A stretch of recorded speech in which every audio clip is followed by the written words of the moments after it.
We are going to get started. Good morning, everyone. Thank you for joining. Welcome to session 2 of the Illinois Sustainable Ag Partnerships virtual series titled On the Leading Edge, Conservation Drainage Practices for Nutrient Loss Reduction.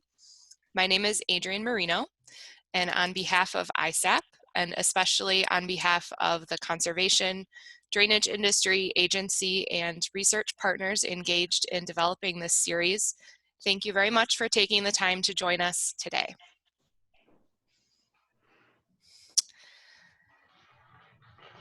The Illinois Sustainable Ag Partnership works to promote a whole systems approach to improving soil health and water quality. The 12 members work collaboratively to provide consistent guidance to Illinois farmers and advisors on soil health and conservation drainage practices. You can visit ilsustainableag.org to learn more about our partners, programs, and other opportunities to engage with us. A quick moment for housekeeping before we get started. First, today's meeting is being recorded. We will post that recording to ISAP's website as well as provide it to you in a post-meeting email. We're going to be using the chat feature in a number of different ways during today's meeting. As we're getting started, please feel free to type your name, organization, and where you're located into the chat, and that will help us and others know who is participating in the call today. Please also use the chat to report any audio or technical issues, as well as to ask questions for our speakers and panelists. We will be monitoring the chat for these items, and we hope to address as many questions as possible during our time together today. Finally, all participants have been muted upon arrival, so please remain muted when you're not speaking. If you are speaking, please be sure to unmute yourself before you start speaking. And also, we had envisioned holding these meetings in person, and so we do invite you to keep your cameras on just to make it a more engaging experience for everyone if you're able to do so. So we kicked off this series last week with presentations on altered hydrology and opportunities to store water in our agricultural landscapes. And we also heard briefly about a subset of conservation drainage practices and how they work to reduce nitrate loss. The recording of that session is available on the ISAP's website. Today, we're going to continue learning about 4 conservation drainage practices: controlled drainage or drainage water management, bioreactors, saturated buffers, and constructed wetlands, focusing on key site considerations and design elements that allow them to function well on our tile drain farms. So I'm pleased to introduce Dr. Ruth Book, who is the State Conservation Engineer for the Illinois Natural Resources Conservation Service. Ruth's joining us from her office in Champaign, and she's going to be helping us understand what to look for in the field as we work to increase the adoption and implementation of these conservation drainage practices. So Ruth, I'm going to stop sharing, and you can take it away.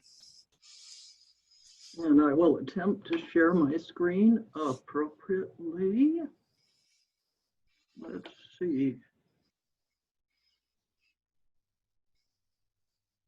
What screen are you seeing?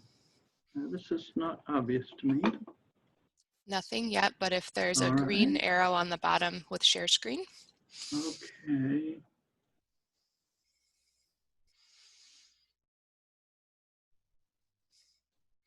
Okay, I think you are probably seeing my screen now. Is that correct? Yes, looks great. All right, very good. We'll go ahead and get started. And let's just move forward.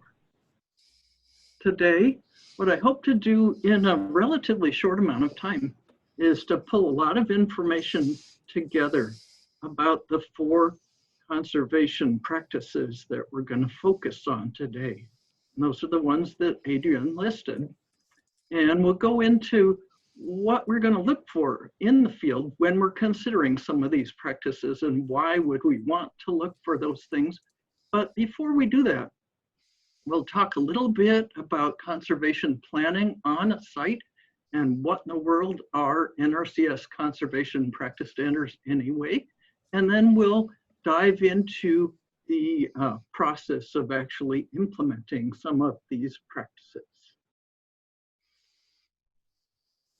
So here's my slide about conservation planning.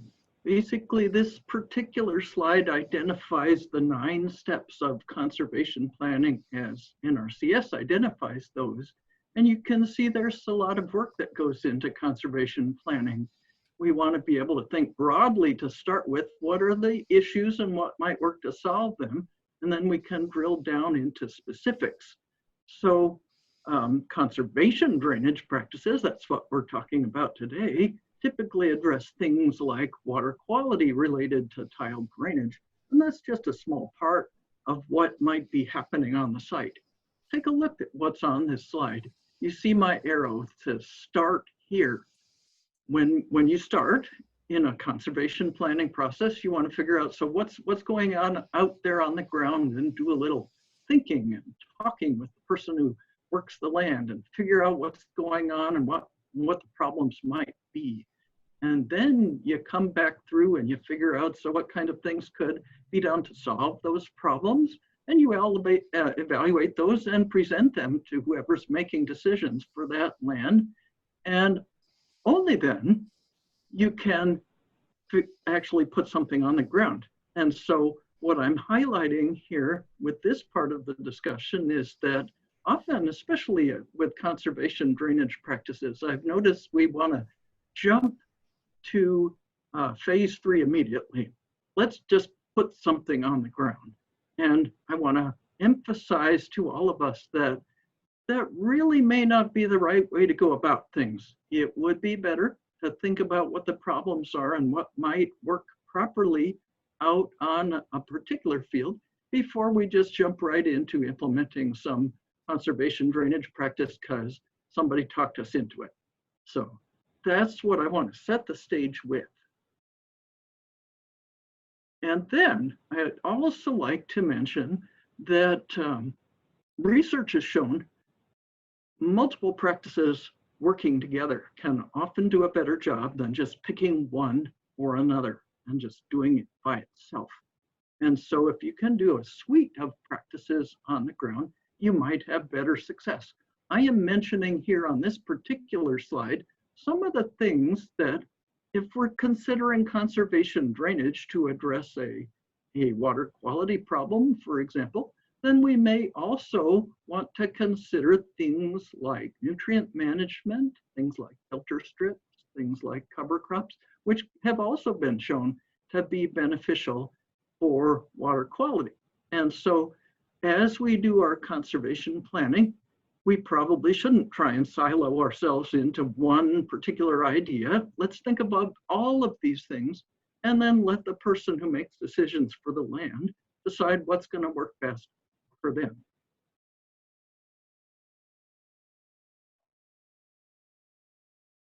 I wonder how many people on this call have heard of NRCS conservation practice standards. They exist. They have existed for many years. NRCS maintains a library of standards, essentially that represent years of research and lessons learned from research, from the School of Hard Knocks, from putting stuff on the ground and figuring out, there could have been a better way to do this. All of the information that NRCS learns from our years of doing conservation work goes into these conservation practice standards and much more. All of the research that is relevant, we try and look for and put into there as well. And so these standards, if followed, are going to help you. They won't do all of it, but they're going to help you plan a project that's going to do what you want it to do, and it's going to last for a significant length of time. It's based on that science, based on the research. It's also used by a whole lot of people, not just NRCS employees or people who are helping with NRCS sponsored projects, but also people around the country, people around the world are using these NRCS conservation practice standards to inform what they do. And so even you're going to find even some regulators look at those standards and build them into a rule into law, which we kind of discourage because practice standards change. By definition, we're always listening at the latest research and things like that. And so if you build something like that into law, it may not be what the people writing the law had intended if the practice standard changes. So I'll just mention that as an aside. But NRCS uses these conservation practice standards as a way to set the bar. What is the taxpayer going to get if we implement this conservation practice out on the land and either provide technical assistance on how to plan and design it, or even some financial assistance for getting that practice on the ground? What is the taxpayer going to get? And so following the conservation practice standard is going to help set that bar, make sure that the taxpayer gets what they're hoping to get. So let's go ahead and dive into some of those practices that we're talking about today, keeping in mind that each one of these has a standard that supports it. Drainage water management is the first one. We heard a little bit about this in the last session, but I'm gonna kind of dive down into that a little bit for you. The basic theory, if you might recall, is that we want to be able to turn off and turn on selectively whenever we say the tile drainage that's coming from a field. If we can turn off the drainage system when we don't need the field to be drained, it's going to be like turning off the flow of nitrates coming from that field through the drainage system. And so drainage water management, as you can see, another name for that is controlled drainage. It's all the same thing. Drainage water management is all about raising and lowering the water table elevation to control when drainage flow will happen. Now understand that the way we control the water table elevation is by setting flashboards in a structure, as shown on the image here. That can raise up the water table as long as there's enough water in the soil that's going to actually be able to build up to that level. There isn't enough water, you won't see the water table rising up to that level. Understand that. So just because you set a structure to a certain level doesn't mean you're automatically going to get water coming up to that high in the field. But you still get the benefits of drainage water management by keeping that drainage water in the field instead of letting it escape through the tile. The other nice thing about drainage water management is basically gives that producer, that land user, the control over what happens with their drainage system.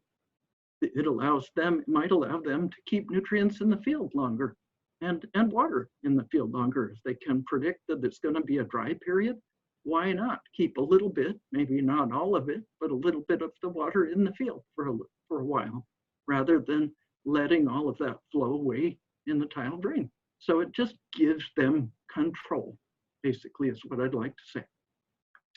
Drainage water management is really not much to look at in the field. As you can see from this photograph, all you're pretty much going to see is this little structure part sticking up out of the ground. All of the action is below ground. So the water control structures that are shown in these images here are what's basically doing the work of drainage water management for you.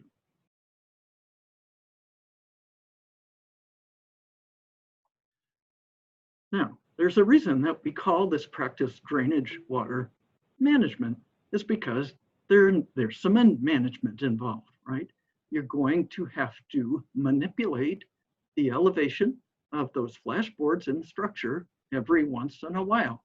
You will want to, for example, open the thing up and allow your field to drain down several weeks before you want to get in and do any sort of field work, but then close them back again when you know that you won't need to have your field drained. So that would be typically the fallow season, and then adjust the levels as you see fit during the cropping season if you want to retain some of that water. Now, it's also possible to use water control structures that are remotely operated, although that does increase costs. some of these systems, you could actually just push a button on your smartphone and accomplish drainage water management. So that technology does exist.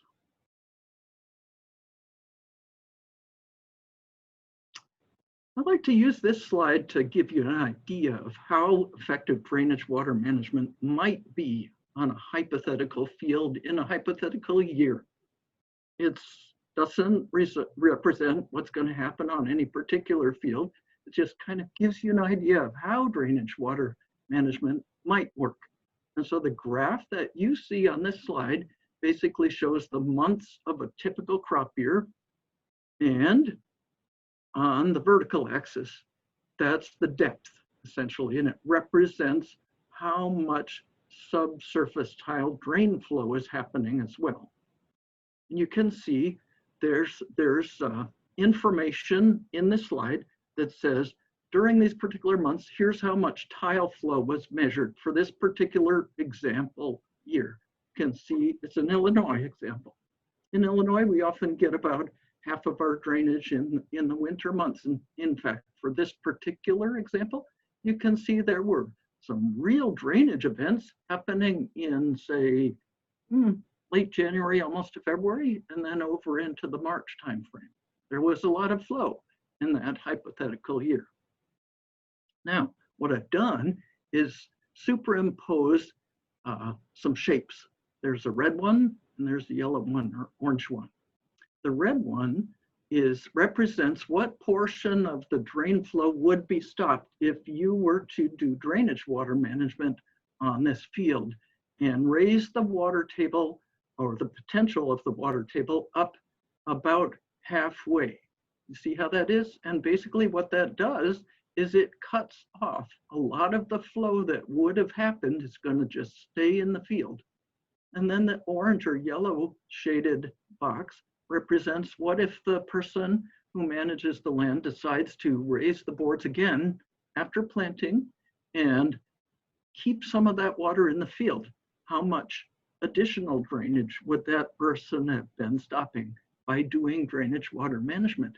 And if you just then kind of zoom out a little bit at this graph, it looks like the person might be saving more than half of the drainage flow from actually leaving the field.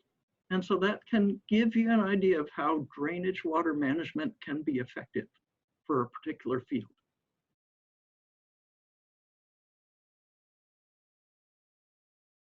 The important thing to understand about drainage water management is it really relies on a plan. It relies heavily on maps. And so I'm showing on this slide 3 images of different types of maps, all of which we would use in doing a drainage water management plan. We're going to need soil maps to figure out even if a water table can be maintained. Some soils, it's going to be pretty tough to hope that the water table can be maintained because it might be seeping away because of the soil type.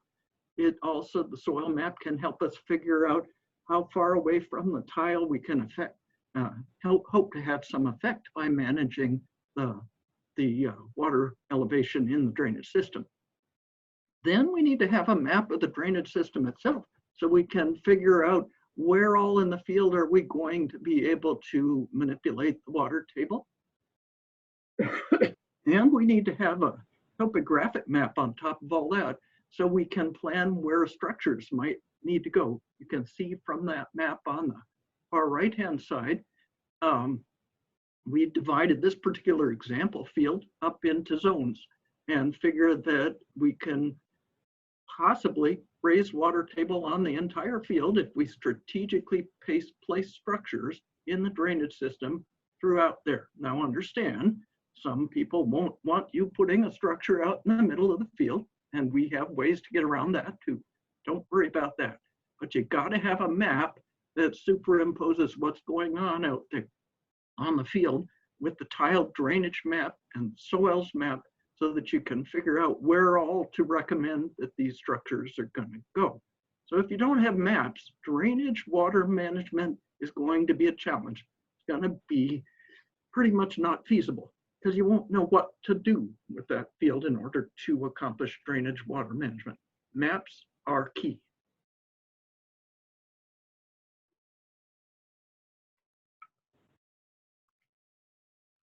We worked together with several of our partners to come up with this controlled drainage suitability tool. It was developed by NRCS soil scientists, GIS specialists, and engineers for the upper Midwest upon request of our partners at the Transforming Drainage Project. Although you can drill down to specific sites, that's the way GIS works, right? You can zero into any particular site you want to. This map really is not intended to predict site suitability. It's more of a 30,000 foot view, if you get my drift. Each site needs to be investigated on its own merit. So here's what we did to create this map for use. We assumed that the land is going to be flat, 1% slope or less. Why did we do that? Well, think about it.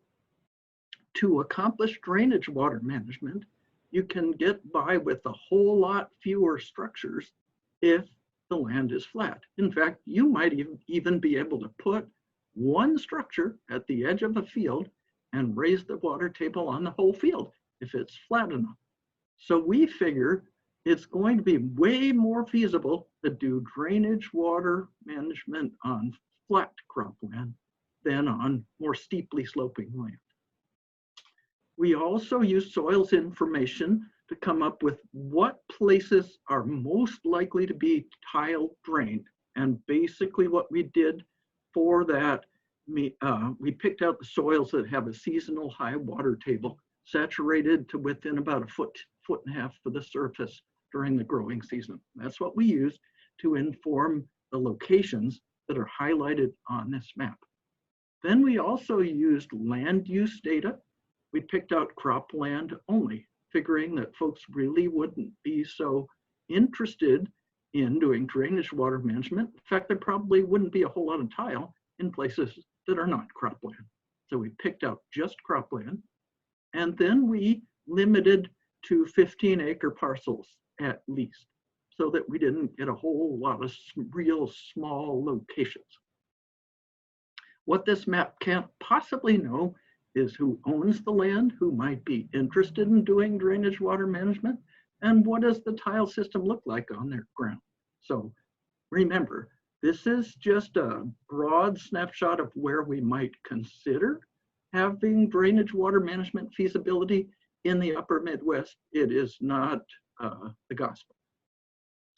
In Illinois, this is Illinois specific because that's where I do my work. There are about 24 million cropland acres in this particular state, of which about 10 million are drained. And within that, we're figuring maybe about 2 million suitable for drainage water management. Well, that means we have some opportunities. 2 million acres are a lot of acres compared to how many acres we currently have been assisting people with doing drainage water management. So there's some opportunities there.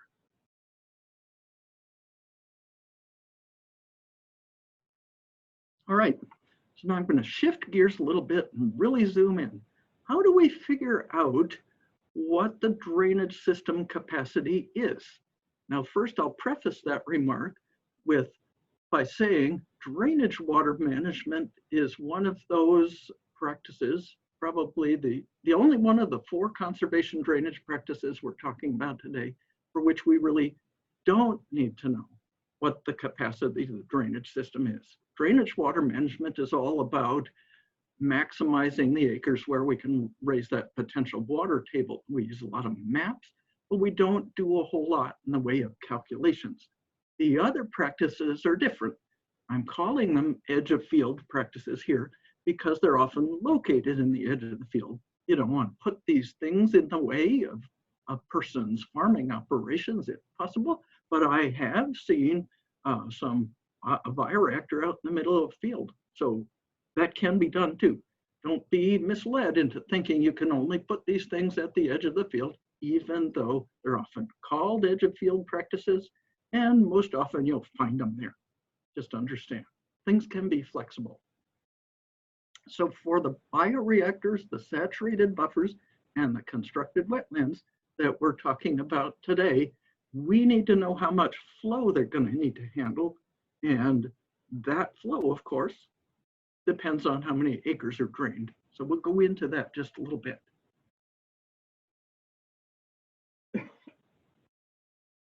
Figuring out your drainage system capacity can be a challenge. There are several different ways that a person can do that. One way is to just know what the end looks like, right? We can all walk down a ditch and we can see where the tile comes out at, and we can measure the size of it, and we can estimate the grade at which that tile has been installed, and we know what kind of a tile it's there, what kind of material it is, and we can do some math and actually figure out how much flow could possibly fit through that pipe. And we could use that information and say, well, I know that the drainage system is never going to flow any more than this because it's got to get out this pipe at the end. That is one way to figure drainage system capacity. This way can sometimes overestimate. Why would that be? Well, think about it. One reason is that drainage tiles and pipes only come in standard sizes. So if one size is too small as you're putting in a drainage system, you just go to the next standard size, but it's probably going to be a little bit larger than you really need. If you then come in some years later and you use that particular size to figure out how much flow is going to be coming out of your drainage system, you might have an overestimate. So then we've developed another way to figure out what the drainage system capacity is. I'm calling it the drainage coefficient method. Basically, it uses a relationship between what I'm calling a drainage coefficient, which is how many inches per day was the drainage system designed to remove from the field, inches of water over the whole field that's drained, times how many acres are drained. And that's gonna give you some flow after you do some units conversions and things. Typical number for drainage coefficient in the upper Midwest, at least Illinois, is 3/8 of an inch. That is typical for installation of drainage systems. That can vary, could be half an inch, could be even more. You need to have a tile map to do this. Why do I say that? Well, you're going to have to multiply by how many acres are drained. How else are you going to figure out how many acres are drained if you don't have a tile map? We'll talk about that. A third way to do it, of course, is to get fancy and use a model. Models exist to figure out what's happening in a drainage system.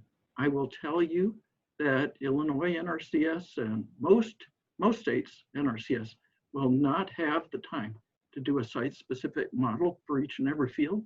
And so you're going to see that being used primarily by researchers.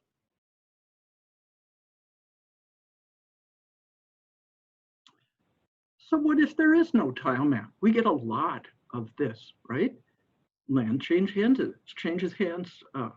The person who owns it now may not know where the tiles were put. We're getting better about this. Our tile contractors are doing a great job keeping track of where they put tile in the field. But there's been tile in some of these landscapes since the 1860s, in Illinois at least. And so there could be a lot of tile out there that we really don't know where it is. So if all we know is this is where it comes out at, but we have no idea, well, what else is happening, but we still want to do drainage, some kind of a conservation drainage practice here. We have ways to deal with that, to make an estimate, good enough at least to size the conservation drainage practice. Essentially what we do is we look at where the water is coming from for surface water, right? Not for drainage water, but surface water, overland flow.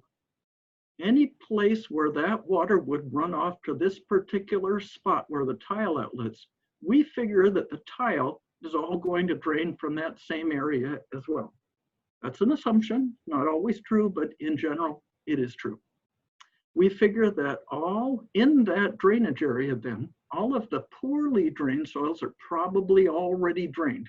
at least in this part of the nation where we started tiling so early on in the 1860s and so.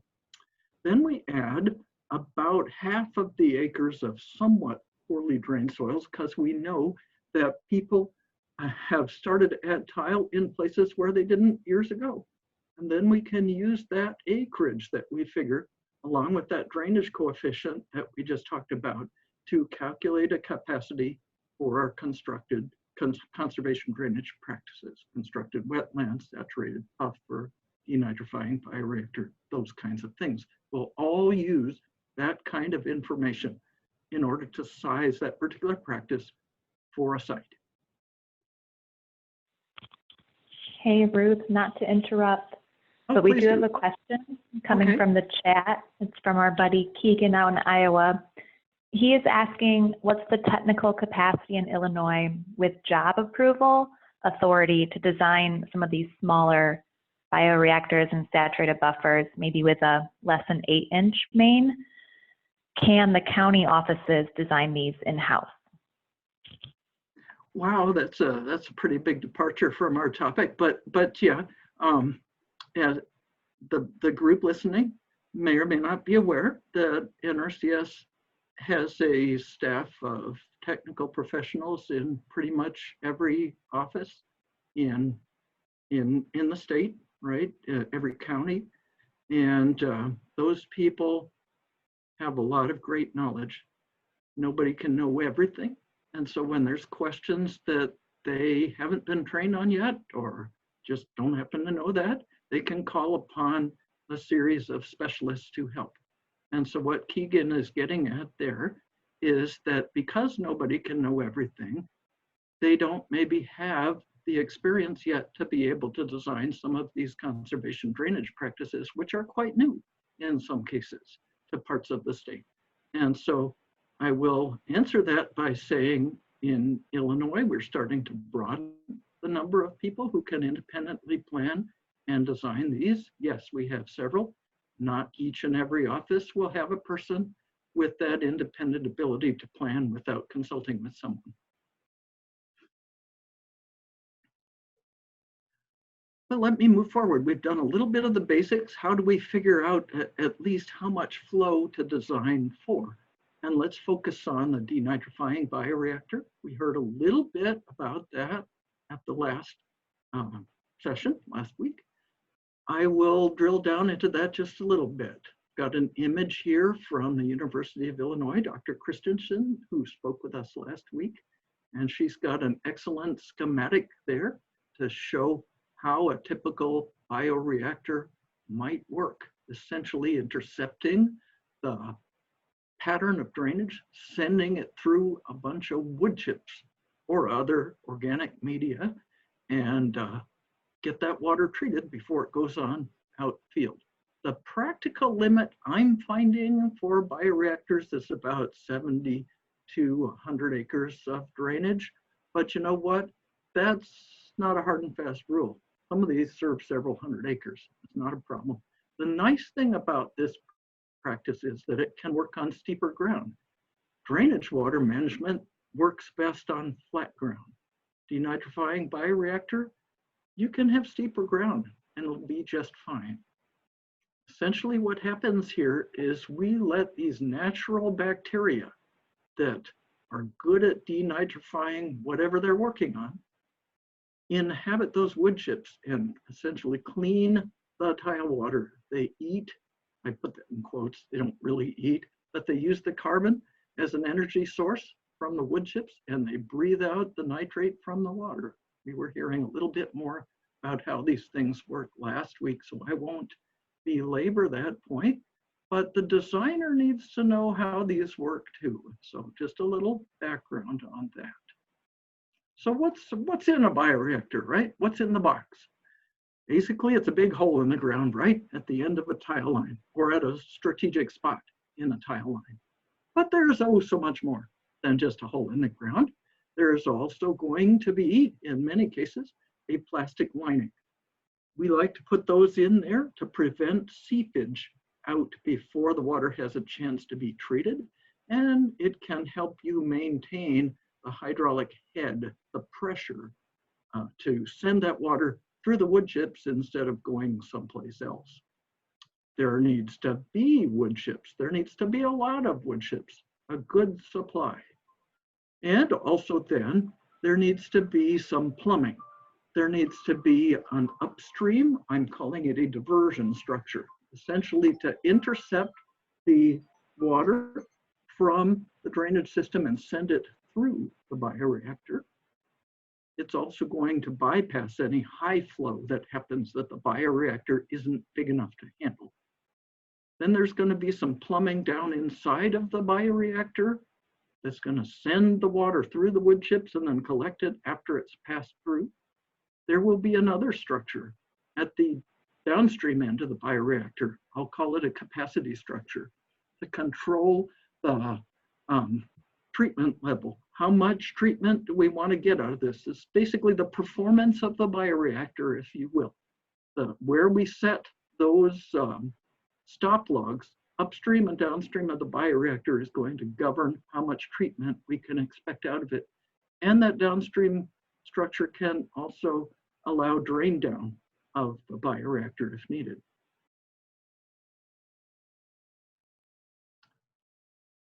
Now, I'm going to put a few Q&As in here because this is what a lot of people ask. And so I figure you're going to ask it too. I'll just answer it now. What can we use for that carbon source? You've heard me say wood chips. Yes, wood chips are widely used and they're actually preferred. They're going to stick around for a longer period of time than some other organic things, so you don't have to go in and change out the media. They have some structure so that water can pass through, bacteria can colonize and still allow water to pass through. The hydraulic conductivity, the way water can move through that is acceptable for doing what we're trying to do. But understand that it takes a lot of whatever carbon source you're going to use to fill a bioreactor. Got an image here of a 100 cubic yard truckload of wood chips. That's enough to fill a small bioreactor. So if you have a big bioreactor, you're going to need a lot of truckloads of wood chips. Wood chips can be hard to find some places in the countryside. And so before you get too far down the road in planning for a bioreactor, you're going to want to make sure that you have enough wood chips available.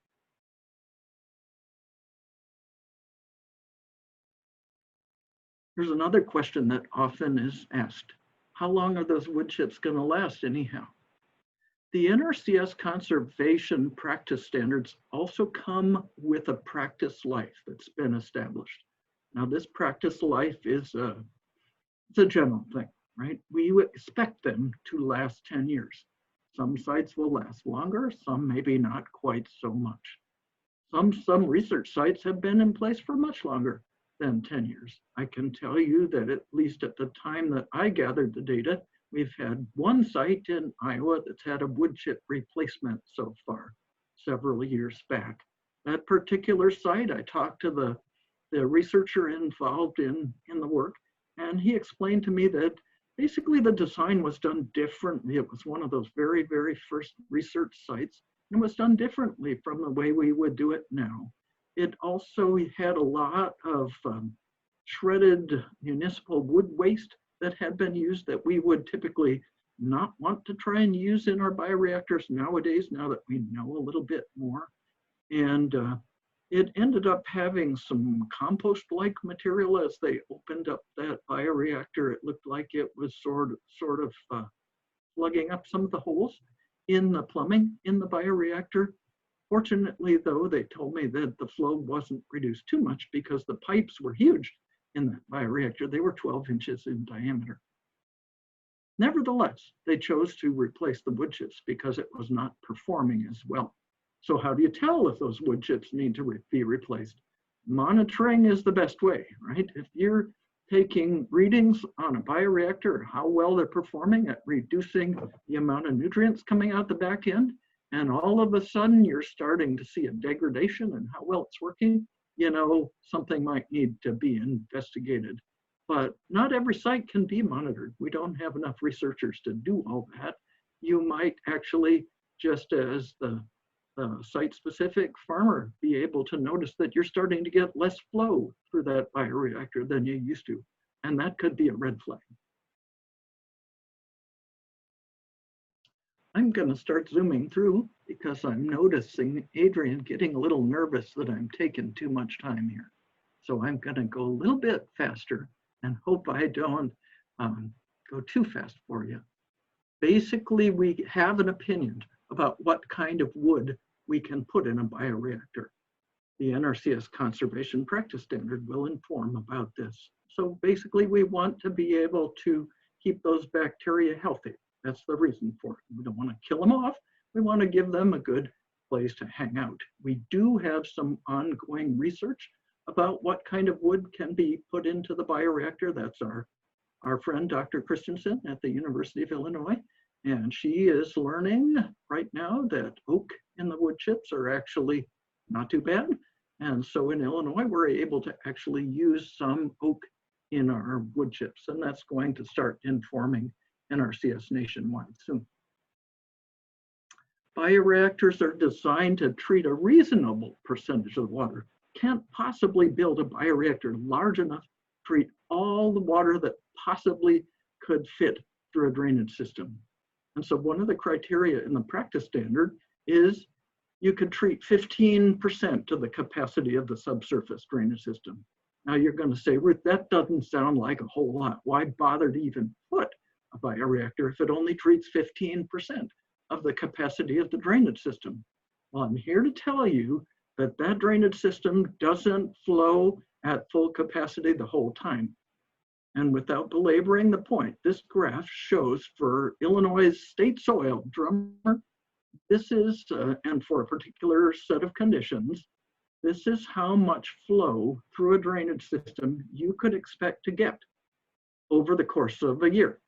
Basically, it's saying up there on the left axis, the highest the amount of flow is ever going to get is a little above 0.9 centimeters per day.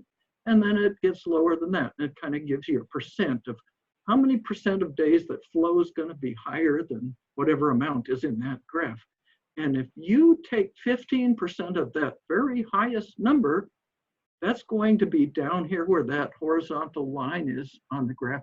Actually happens to be about what the average daily flow rate through that drain is going to be.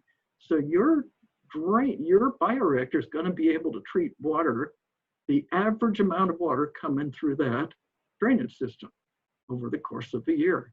It's going to, only 27% of the days are you going to get flow higher than that in your drainage system. So it's really not too bad. You're going to be treating at least half, if not more, of the flow that's coming through the drainage system. So when we size a bioreactor, we need to figure out the hydraulics. What's going on? Where can we put the flashboards to send water through these wood chips? Because water won't go through the wood chips unless you give them a little incentive. Block it from escaping right out of the tile and instead send it through wood chips. So where are we going to set those flashboards and make sure it's going to handle the flow? And then how big are we going to need that bioreactor to get enough flow to go through there to meet that 15%? And then how long is the flow going to stay in that bioreactor? Because if it stays in there longer, the bacteria have more chance to work. The practice standard says you got to have at least 3 hours, but you know what? That's at the maximum flow it can get. So usually the water is going to spend much more time in the bioreactor than that.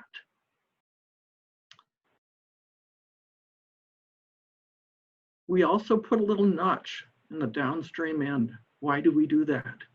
Well, early research has shown that if you let water just sit there and stagnate in those wood chips, it's going to lead to the production of methylmercury, which we really do not want to have. And so either the person out there on the ground can remove the flashboards when the tiles stop flowing in August, like they do often around here in Illinois, or you can make it easy on them and put a little drain down so that they don't have to go out there and fool around with those boards. That's what that small notch is for. If it's going to be monitored, we don't put the notch in because we know that's being monitored, and the people doing the monitoring will remove the flashboards if they need to. I will highlight the fact that we have a series of videos available, Conservation Under Construction, and there is one about what it's like building a denitrifying bioreactor that exists on YouTube, or you can go to the Illinois NRCS engineering website and find a link to that. Not going to take time to play it today. Saturated buffers are another of those practices that we're highlighting, and that's similar to a bioreactor in function, except that it uses the soil instead of the wood chips for denitrification. And this picture is courtesy of Dr. Jane Frankenberger, who you heard from last week. It's very similar to the concept of a bioreactor. What's in a bioreactor? What's in the box? I put this slide for emphasis. Boy, this looks simple compared to a bioreactor, doesn't it? All you have is two things, a water control structure and some distribution lines, and that's it. Sounds simple, right? Well, yes, in a way, it really is simple, but there are some challenges, and I'll explain to you why. Because this practice relies on the soil to do the work, it's a lot less controlled than if we knew exactly what media we were putting in there and could control that. And so from the School of Hard Knocks and the assistance of the Ag Drainage Management Coalition and other partners and researchers, we have learned what makes a good site, a suitable site, what makes maybe a less than suitable site. And here are some things about the soil that you want to know. If you don't have a whole lot of organic matter, it may not be the best place for a saturated buffer because those bacteria need something to live on. The practice standard is going to be looking for a certain amount of organic matter in the top layers of the soil. You also need to be able to hold a bit of a water table. It can't just all drain away immediately.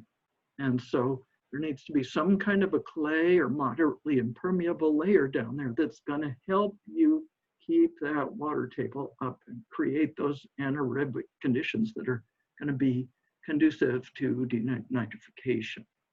There also needs to really be a site-specific geologic investigation.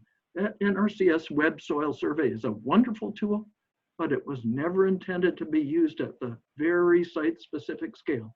You've got to go out and ground truth it. There needs to be at least 30 feet of a buffer zone. It can either be there already or you can plant one for a saturated buffer. And we always like to try and do the set it and forget it approach. Now this photograph, this image shows a bioreactor. Same thing for a saturated buffer. If you can set those structures lower in elevation so you don't have to move them around during the time you need to be out in the field. And that leads me to this comment. Can you do drainage water management with these edge of field practices? Well, yes, by all means.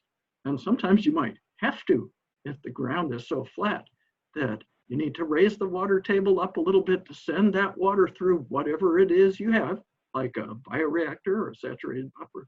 You might have to do drainage water management as well. And then manipulate those boards so that you can actually get a crop out of the field as well when you need to.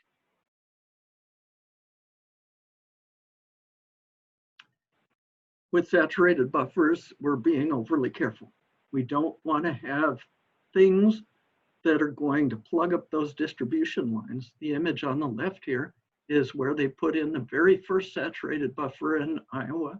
And you can see that they tried to stay well away from the roots of the trees that were there too. Because you know what roots like to do with tiles, right? They like to grow towards the tile and into the tile and get at that water. Wonderful stuff, right? For saturated buffers, you want to avoid a bank that's going to be unstable. We were actually quite concerned that by putting out essentially a leach field with this drainage water all the way along the bank, that's going to cause a bank stability issue. So you definitely want to stay away from some of those really high banks. And you want to stay away from places that look like that bank is not going to stay where it is, because you might end up uncovering your distribution line. Not going to be too helpful for you. We size that saturated buffer actually for 5%, not 15%, but 5% of the maximum capacity of the drainage system. There's a reason for that. Boy, it's hard to find a piece of ground that has enough land along a receiving stream or ditch to even get 5% of the maximum capacity of the drainage system. It takes a lot to force water through soil instead of wood chips. Soil is tighter. And so if you don't have enough length, you're really going to struggle to get that, even that 5%. So we actually have flexibility in the NRCS standard to go lower if we have to. We really would prefer to get at least 5% of that maximum capacity so that we're doing something to reduce the amount of nutrients going out to surface water. Constructed wetlands are another great way to deal with nutrients in tile water. Constructed wetlands have been around for a long time. Tried and true technology. The other two that I just talked about are much newer. The nice thing about constructed wetlands are that they help with phosphorus as well as nitrates and other nutrients, and they provide habitat benefits too. There's all kinds of great things you can do with constructed wetlands. At NRCS, we've put together a few selected criteria for water quality improvement. I've got an image here of a levee break in Western Illinois one time to highlight for you the fact that if you plan to put a constructed wetland in a floodplain, it's going to be subject to flooding. And what happens when it floods? Well, it brings in all of this other stuff and it really messes up your constructed wetland attempting to remove nutrients. And so we're going to have to either avoid those locations or figure out how to protect them from inundation or from damage, and understand that if we put a constructed wetland in a place like that, there's probably going to be additional maintenance needed. We essentially set the treatment pool area to at least 1% of the contributing drainage area, more if you can. But understand that it's sometimes hard to get a wetland of big enough size to treat even just 1% of how many acres are drained there. Another thing to highlight here is if you're doing a wetland to treat water quality coming from a drainage system, then you want to be able to daylight that tile. And often those tiles are 4 feet or so below ground. And so to daylight, you might have to do some excavation.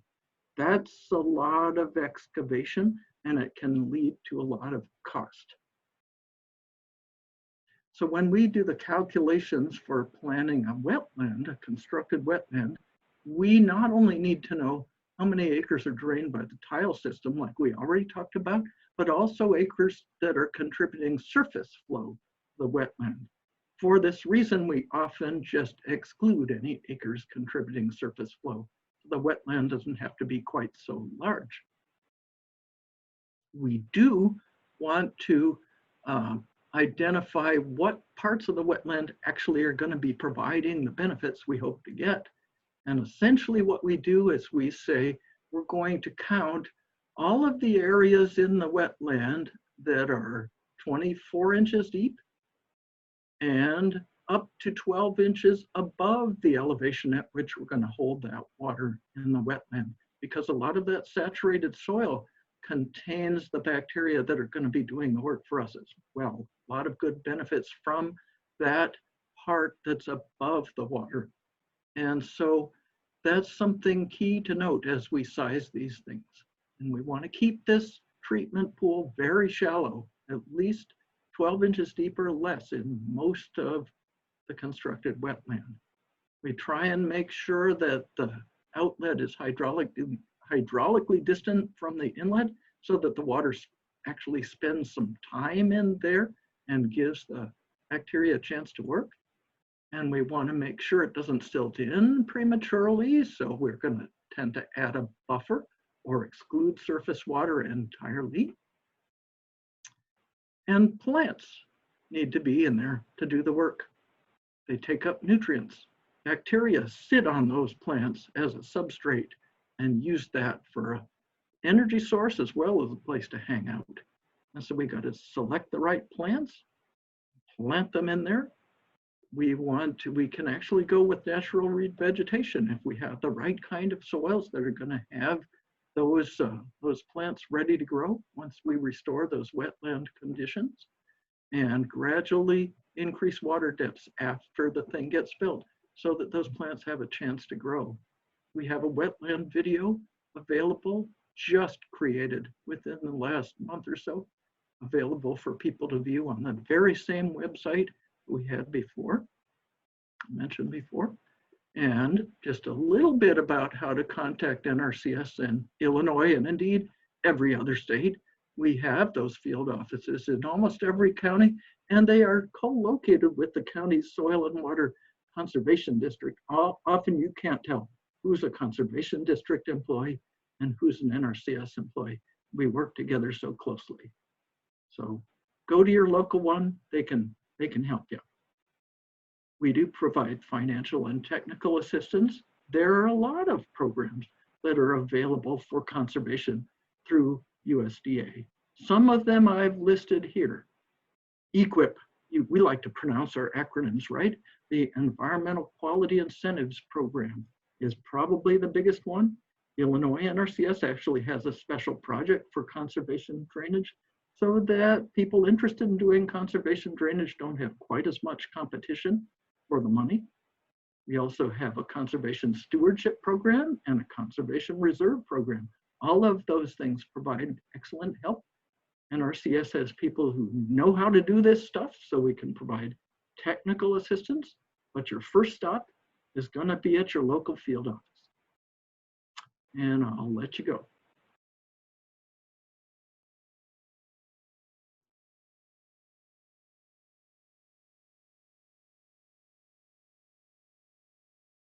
Great, thank you so much, Ruth. That was really informative. We haven't had any additional questions in the chat for you, but Ruth is going to take questions during our panel discussion as well. So if you have some for Ruth, you can put them in the chat, and I'm going to turn it over to Ryan Arch, and he is going to get our panel discussion started.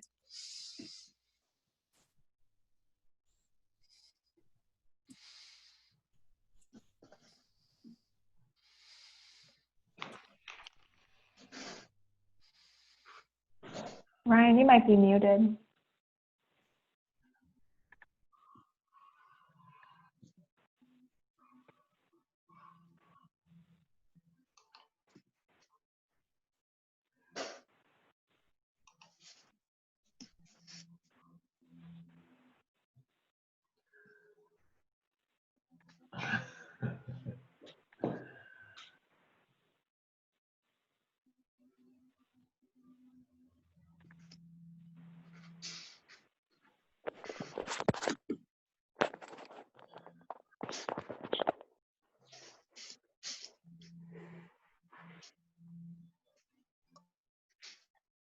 Megan or Adrian, wondering if one of us has the questions and we could just start the discussion while Ryan, maybe he needs to hop off and come back on or something.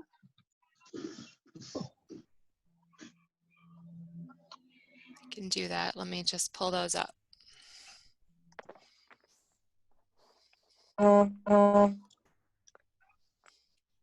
The other option could be Ryan posting the questions by chat, and then one of us could moderate the discussion.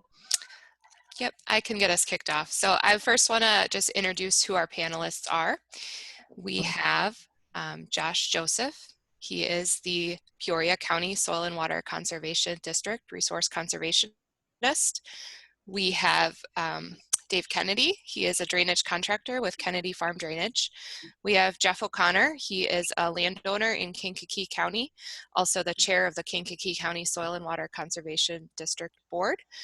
And John Severs from Severs Farm Drainage. He's also a drainage contractor. I see Ryan is back. Is your audio good? No, can't hear you. Now try. How about now? Perfect. Yay. All right. So Okay. Ryan, take it away. Okay, so it looks like Adrian kind of ran down some of our panelists today. Very quickly, I think the focus of the panel will be discuss implementation, both individual practices, you know, on the landscape, as well as maybe implementation on a larger scale or watershed scale. So realizing there can be some challenges sometimes with getting different types of conservation drainage practices implemented on different landscapes within different operations. We're pretty excited today to have our diverse group of panelists that can chat a little bit, maybe help us address some of these challenges and questions from their perspective. So just a reminder, Adrian probably gave it to you, but please do chat your questions or drop your questions in the chat box and we'll get those addressed. But to begin with, I do kind of have an opener for all of our panelists and hopefully give our attendees a little more sense of their background and experience. So I'll just kind of go through down the line of our panelists and ask them to tell us about their role or experience with conservation drainage practices. And I think I'll just throw that first one to David Kennedy.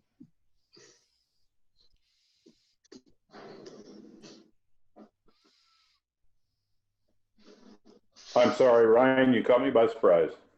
I was just asking if you could tell us a little bit about your conservation drainage experience with the practices as a contractor. Well as individual farm projects, we've been involved in numerous projects with land improvement contractors. I would say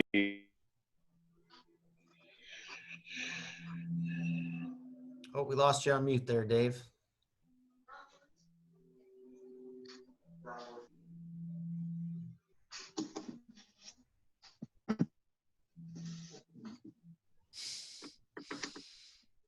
I think you're good to just keep.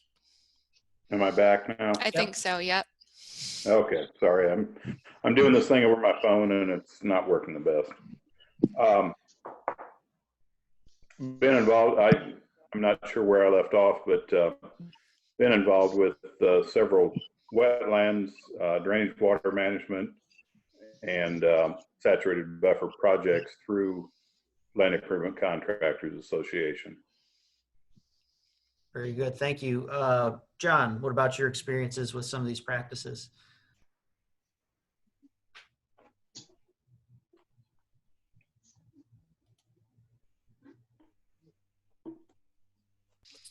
John, you're muted. No, I was just playing games with you. I'm really not. Oh, hilarious. We worked closely with Dr. Cook on the early development of the bioreactors, probably as far back as, I'm guessing 16, 18 years ago. All total, we've probably installed 15 of them in that time. Most recently, we've done 6 on one large research project, and got to be real familiar with the ins and outs of them. We put in a couple saturated buffers, and like David, we've helped with several land improvement contractor projects, mainly the wetlands construction with Jill. So done some controlled drainage, done a lot of drainage water management plans, not too much on the implementation yet. Very good, thank you, John. And Josh, how about from a district or agency perspective, what kind of experiences do you have with some of these practices? Sure. So constructed wetlands is something that's been around in our county for my time here. And so I've got to see a lot of the water control structures going in and how they work. Most recently, a few years ago, we put our bioreactor project in through a grant with the Illinois Farm Bureau. And that was a great experience for me, not only to see it go in, but also to get involved in the monitoring. So the last 3 years, I've been trying to pull samples weekly out of the top end and the bottom end and supply those to Dr. Laura Christensen, who's running some studies on it to see how well it's working. And it's been a real educational process for us, but something we're really enjoying being part of. Excellent. Appreciate it. And Josh is also being unnecessarily modest. He is the movie star in those videos that I mentioned. Yes, I'm glad Ruth mentioned that. That was the brainchild of Vicki Moracle, the landscape architect with NRCS in our office. And she's a big fan of This Old House. And so you might see some drawback or some callbacks to that in the videos. But we've done 3 of those now. And the bioreactor one was our first. It went really well. And so we've done 2 since then. And the most recent being the constructed wetland one. And I do think they're pretty educational for everybody, professionals and laymen as well. very good. And then Jeff, how about from a landowner perspective and, you know, also sitting on the board of soil and water, what experience do you have with some of the conservation drainage practices? Yeah, most all the practices that we've done, but the practice we have done has been with the controlled drainage. I'm fortunate that actually I was born into a family that has had a little different mindset of pattern tiling. You know, I would be 3rd generation of that. That is not typical of this area, so that's always put a little different mindset or culture to what drainage can do for a farm, but also some of the potential. And obviously, what we call pattern tiling from the 70s is much different than what it would be today. But a controlled drainage structure was an obvious first step, and I believe our first one went in back in 1998. It's been a long time. And have continued to use those, have not ventured into other practices, because really the landscape does not allow that a lot. We don't have much topography here, but just enough. From the Soil and Water Conservation District perspective, it just allows us to share some of those experiences. And I see a question already pop up on now that they're automated, would I look to retrofit? You know, that's a great question. You know, that's really something that, in my case, I'm a small landowner. The investment is going to go back to what the landowner himself actually wants to do, but there's certainly some capabilities, and even just the use of those structures, how they're built and designed, has changed over the years.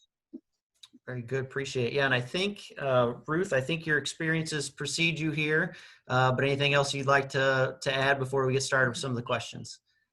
You know, I took up so much extra time. I'm just going to let you move forward. How about Excellent, appreciate it. Dave or John, first questions for the contractor side of things.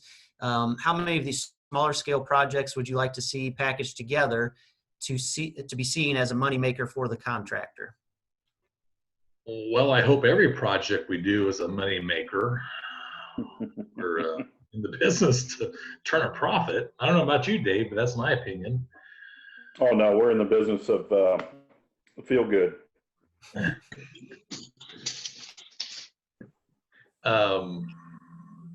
If there's not money to be made, I doubt there'll be a whole lot of contractors interested in doing it. We've got all the experience already in doing them for, you know, conservation shows and other Farm Bureau partnerships, and so this point forward, individually, it's all about making money. So Okay. my wife can spend it. Somewhat along those lines, is there anything from the contractor perspective that'd be helpful in terms of training or incentivizations that would maybe promote some more edge of field projects?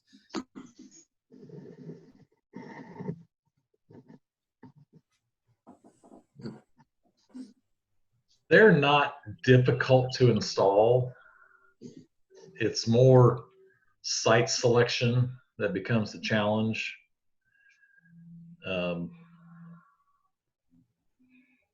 don't know, there's in our line of business, there's much more difficult things that we do. So I don't know if there needs to be a how-to YouTube training video, to be honest.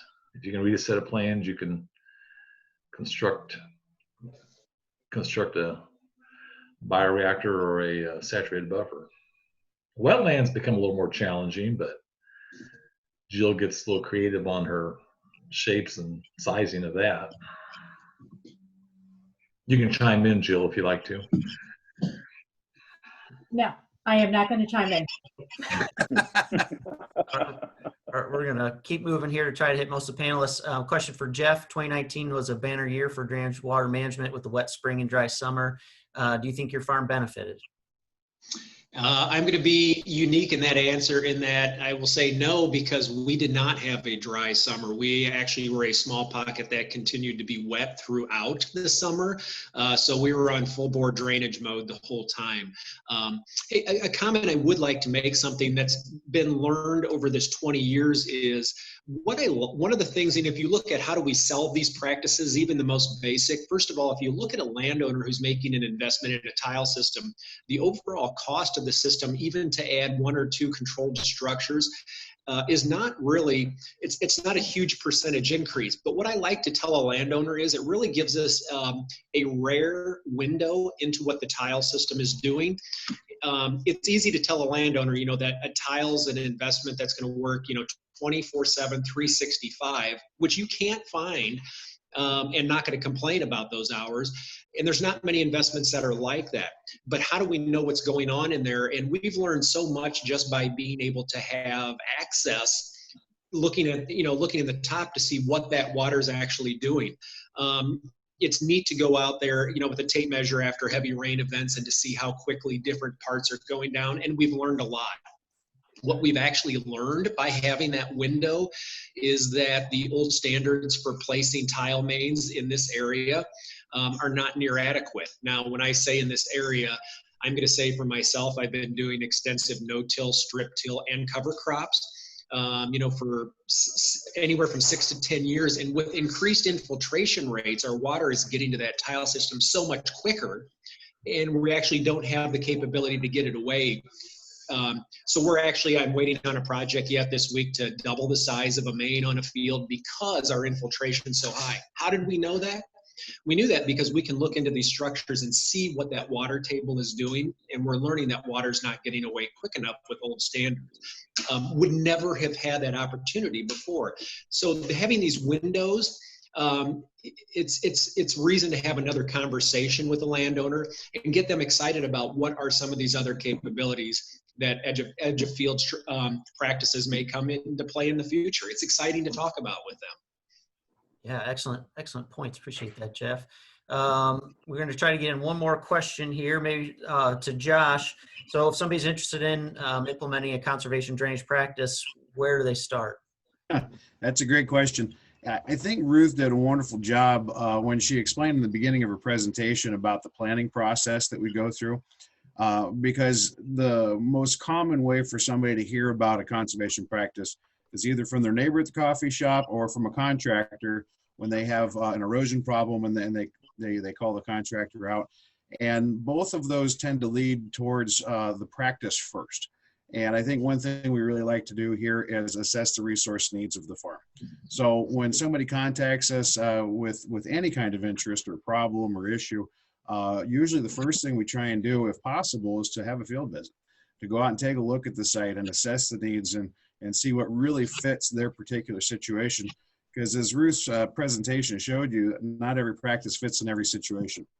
We don't have a lot of drainage water management in Peoria County because of the Yellow River Bluff. But we do have the opportunity for other types of practices that counties that are flatter maybe don't have.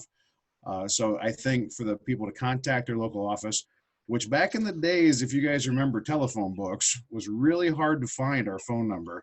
Nowadays with the internet, we've all got websites and stuff, it's much easier to find, but to contact us and stop in, we can do a lot of stuff on the computers, and then certainly getting a field visit is the first step to really assessing what's needed.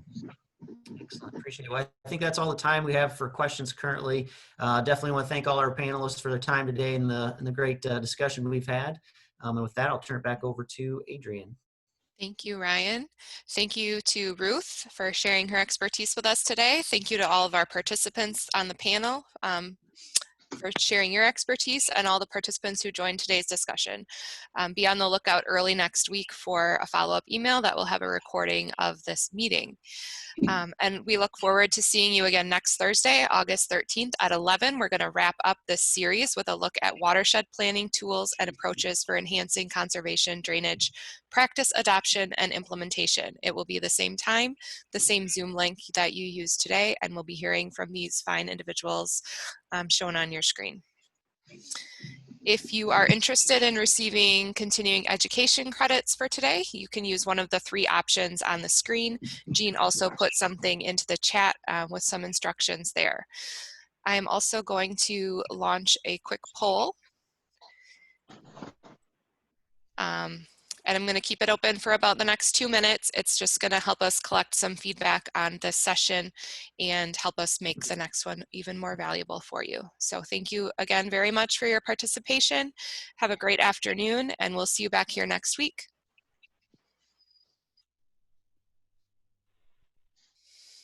Thanks, Adrian. Thanks, everybody.